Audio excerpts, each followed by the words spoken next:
বাংলাদেশের সিনেমা আসলে কোনো দিনও বলিউড হলিউডের ধারে কাছেও যেতে পারবে না। এটা কোনো দিনও সম্ভব না। কেন জানেন?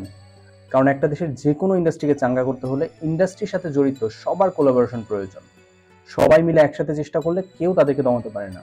কিন্তু বাংলা সিনেমার ক্ষেত্রে এসব কোনোদিনও হবে না।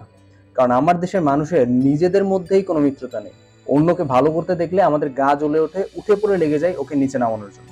একটা অসুস্থ প্রতিযোগিতায় মেতে উঠি সবাই।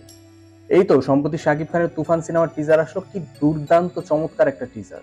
সর্বমহলে এই সিনেমা ও শাকিব খানের প্রশংসা ভেসে বেড়াচ্ছে। যারা বাংলা সিনেমা দেখে না তারাও এই টিজারের প্রশংসা করছে। অথচ এত কিছুর মধ্যে শাকিব খানের সর্বশেষ সিনেমা রাজকুমারের প্রযোজক আরশাদ আদনান গতকাল নিজের একটি স্ট্যাটাসে তুফানকে নিয়ে খোঁচা মেরে কথা বলেছেন।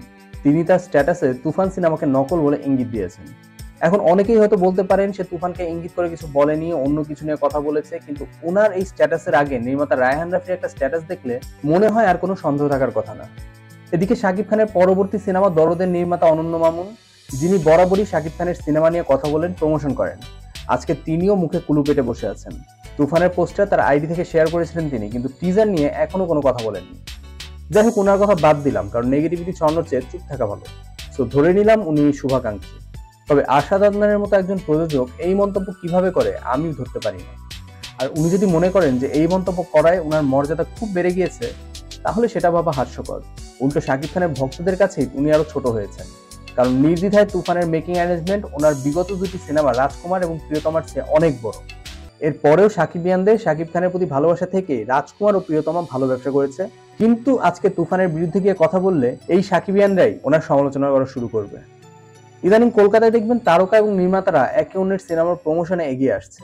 দেবের সিনেমার প্রমোশনে জিৎ এগিয়ে আসে, অঙ্কুশের সিনেমার ট্রেলার দেব, জিৎ সহ বড় বড় সকল প্রোডাকশন হাউস থেকে শেয়ার করা হয়। সাউথ ইন্ডিয়ান ইন্ডাস্ট্রি এই চর্চা অনেক আগে থেকে করে আসছে, যেই কারণে ওদের ইন্ডাস্ট্রি আজ এত বড়। আর এদিকে আমরা কি করছি? একজন যেখানে উপরে ওঠার চেষ্টা করছে, আরেকজন সেখানে তাকে টেনে হিঁচড়ে নিচে নামানোর চেষ্টা করছি। এটা সত্যিই লজ্জার।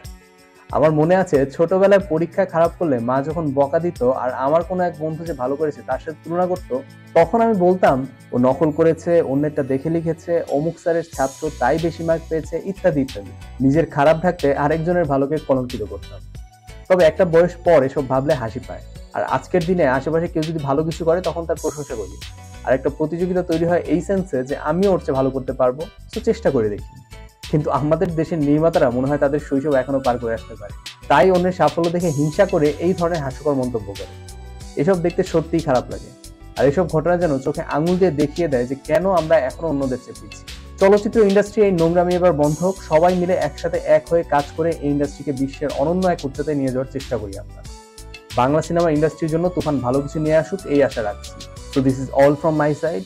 এই বিষয়ে আপনাদের মতামত থাকলে জানিয়ে দিন কমেন্ট সেকশনে। আর এই ভিডিওটি ভালো লাগলে একটি লাইক ও শেয়ার করতে ভুলবেন না। এমন আরো ভিডিও দেখতে বিং সিরিয়াস চ্যানেলটি সাবস্ক্রাইব করে বেল আইকনটি প্রেস করবেন। দেখা হচ্ছে খুব শীঘ্রই।